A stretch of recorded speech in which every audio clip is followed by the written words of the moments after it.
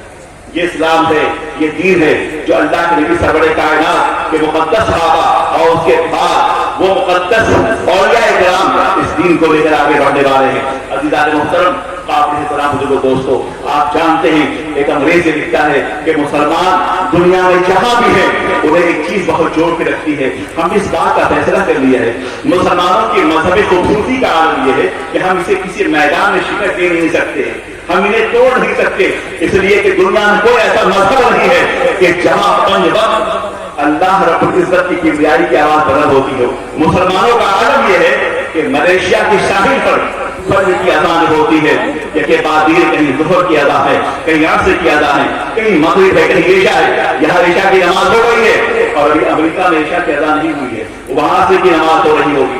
اس لیے فرق اور آج کے فرق سے ٹائم ڈیفرنس کے نتیجے میں مختلف جگہوں پہ اس وقت ادا ہو رہی ہے. کہیں فجر کی ادا ہے تو کہیں عصر کی ادا, ظہر کی ادا ہے, کہیں عصر ہے, کہیں مغرب ہے, کہیں عشاء ہے. کوئی ایسا وقت نہیں ہوگا جب فضائے بسیط میں اللہ رب العزت کی کبریائی کی آواز نہ گزری ہو اور کہ مذہبی دعوت ہے.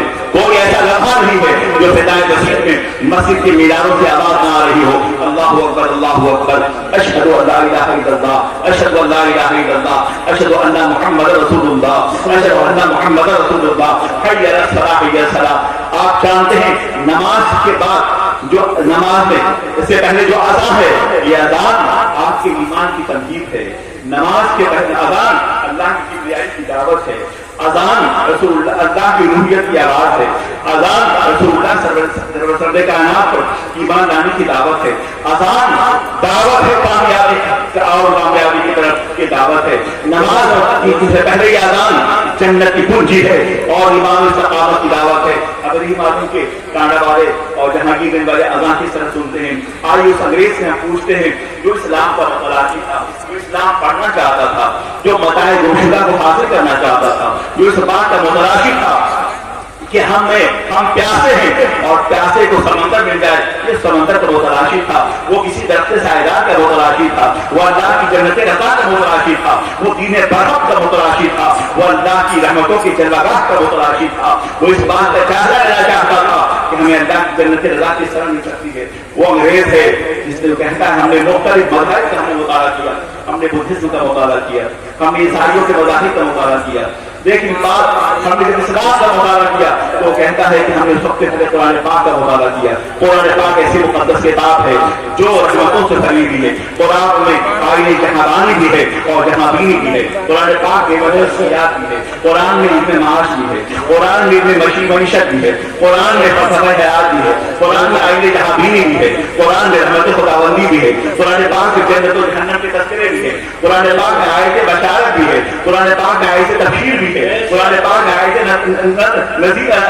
بشیر و نذیر کا تذکرہ ہے, قرآن پاک میں اللہ کی جنت رضا کا تذکرہ ہے, قرآن پاک میں انسانی فلاح کا تذکرہ ہے, قرآن پاک میں مومنوں کی کامیابی کا تذکرہ ہے, قرآن پاک میں علم کا تذکرہ ہے, قرآن پاک میں حکمتوں کا تذکرہ ہے, قرآن پاک میں مسلمانوں کے مسئلے کا علاج ہے, قرآن پاک میں توبہ زبان کا علاج ہے, قرآن پاک میں عروج عالم خاکی کو بیان کیا ہے, قرآن پاک میں ضمانت و اوصاف کا بیان ہے, قرآن پاک میں مومنانہ شعور کا بیان ہے, قرآن پاک میں اللہ کی عطا کا بیان ہے, اس کی نوازشات کا بیان ہے, قرآن پاک میں سمند و صحرا کا بیان ہے. قرآن پاک بتاتا ہے ہمیں کہ کائنات کے ہر ذرے پر اللہ رب العزت کی حاکمیت کے تذکرے موجود ہیں, قطرے قطرے ذرے پر اس کی جگہ موجود ہے. قرآن پاک وہ ہمیں آفاق کو رکھ کے مشاہدے کی دعوت دیتا ہے. مسلمان تو سویا ہوا ہے, وہ انگریزی کہتا ہے کہ ہم نے باضابطہ طور پر قرآن پاک کا ہمیں مطالعہ شروع کیا. وہ کہتے ہیں قرآن پاک کے پڑھنے کے بعد مجھے ایسا محسوس ہوا جیسے کہ یہ کتاب مقدس ابھی اور اسی وقت سدرا کی بلندیوں سے قدم ناز مصطفیٰ پہ نازل ہو رہی ہے. انگریز یہ کہتا ہے کہ ابھی اسی وقت قرآن پاک کے پڑھنے کے بعد ہمیں اندازہ ہوا کہ قرآن عظیم ابھی اسی وقت سدرا کی بلندیوں سے قدم ناز مصطفیٰ پہ نازل ہو رہا ہے. یہ بات غالباً قاری عبدالباسط سے بھی امریکہ کے وائس آف امریکہ نے انٹرویو لیتے تھے, قاری عبدالباسط سے پوچھا تھا کہ آپ بتائیں کہ تلاوت قرآن پاک سننے کے بعد کتنے لوگ ہیں جو جو اسلام میں داخل ہو گئے، خاص کر یورپ اور امریکہ میں. تو قاضی عبد الباسط نے جواب دیا تھا کہ تقریباً 6 لاکھ یورپین اور امریکن لوگ ہیں جو قرآن پاک کی تلاوت کو سننے کے بعد اب تک وہ اسلام میں داخل ہو گئے. سبحان اللہ سبحان اللہ. نعرہ تکبیر، نعرہ رسالت، علماء سنت، علامہ فروغ القادری صاحب قبلہ. تم یہ کہتے ہو کہ باضابطہ ہم یہ ظلم اور جبر ہے، ایسا نہیں ہے. اسلام دلوں کو متاثر کرنے والا ہے، اسلام ضمیر کو متاثر کرنے والا ہے، اسلام احساسات کو متاثر کرنے والا ہے، اسلام شعور کو متاثر کرنے والا ہے. قرآن پاک کو پڑھا جائے اور دل کی دنیا اس سے متاثر نہ ہو، انقلاب نہ پیدا ہو، یہ تو ممکن ہی نہیں ہے. قرآن جب بھی پڑھا جائے گا تو ہم ایک نئے انقلاب سے آسنا ہوں گے، ایک نئے انقلاب سے آسنا ہوں گے. واللہ العظیم قرآن پاک سرکار کا معجزہ ہے. میں نے انگریز سے ایک بین الوطنی قرآن سے پوچھا، وہ بائبل کو کھولے پڑھ رہا تھا. اس کے بعد میری اس کی ملاقات ہوئی تو میں نے اس سے پوچھا یہ بتائیں آپ بائبل کے بارے میں کیا خیال ہے؟ اس نے کہا بائبل اس ریلیجیس بک، یہ مذہبی کتاب ہے. ہم نے کہا تو آپ مانتے ہو کہ مذہب کی مذہبی کتاب ہے، بلکہ بائبل جو ہے منظر بے سما ہے. کیا ہمارے نزدیک حضرت عیسیٰ کی کتاب اردو میں تھی؟ وہ انجیل مقدس ہے، بائبل تو نہیں ہے. بائبل کا کہیں تذکرہ نہیں، انجیل کا تذکرہ ہے. اور ہم نے اس سے یہ بھی کہا کہ عجب عالم ہے مغربی دنیا کا کہ اگر سورہ مائدہ، سورہ آل عمران، سورہ مریم اگر یہ صورتیں نہ ہوتی تو آج مسیحی دنیا کے پاس حضرت عیسیٰ کے حوالے سے، ان کے معجزات کریمہ کے حوالے سے، ان کی رسالت و نبوت کے حوالے سے کچھ موجود نہ ہوتا. آج مغربی دنیا کو احسان ماننا چاہیے اسلام کا کہ حضرت عیسیٰ کے حوالے سے جو کچھ موجود ہے وہ قرآن. سبحان اللہ. آج بائبل میں، یہ بائبل مغربی کتاب ہے. ہم نے کہا کہ ساری دنیا کو اس بات کا اعتراف کرنا چاہیے. تم کیسے بناتے ہو؟ تم نبی کی شان کو گستاخیاں کرتے ہو، تم ناموں سے رسالے کو ہٹاتے ہو اور یہاں جو بھی کچھ ہو رہا ہے تو کھٹا ہے کہ کسی سے نہ کھٹا ہے نہ گھٹے. اللہ تعالیٰ تیرا رسول اللہ سرور کائنات کے منصب کی حفاظت کے لیے قرآن خود پڑھا رہا ہے. اِنَّا نَحْنُ نَزَّلْنَا الذِّکْرَ وَإِنَّا لَهُ لَحَافِظُونَ. ہم نے حفاظت کیا ہے اور تم کی حفاظت کرنے والے ہیں. قرآن پاک حمد الہی بھی ہے اور نعت رسول بھی ہے. قرآن پاک حمد الہی بھی ہے اور نعت رسول بھی ہے. جب قرآن یہ کہہ رہا ہے ذالک الکتاب لا ریب فیہ، اس کتاب میں کوئی شک نہیں ہے، تو اللہ العظیم نہ حمد الہی میں کوئی شک ہے اور نہ نعت رسول میں کوئی شک ہے، نہ ملت پیغمبر میں کوئی شک ہے. اور شک ہوتا تو بھی کیسا کرتا ہے. اور امام حضرت بریلی کی زمین سے پکار رہے ہیں شک کیسے ہو سکتا ہے؟ اس لیے کہ وہ کمال حضور ہے کہ گمائے یہاں نہیں. شک کیسے ہو سکتا ہے؟ عرش کی وہ دنگ ہے، چرخ میں آسمان ہے، جانے مراد اپنی گھر آئے تیرا مقام ہے. شک کیسے ہو سکتا ہے؟ جب جاتے رنگیوں کا بھی نظر مثل روشن پیدا لانا. شک کیسے ہو سکتا ہے؟ ذات وہ صفا میں تیرے تو قاعدے تراہی سے بنی میرے شاہ کے کیا کا قبول ہے. سرکار دو عالم سرور کائنات کے صفاتوں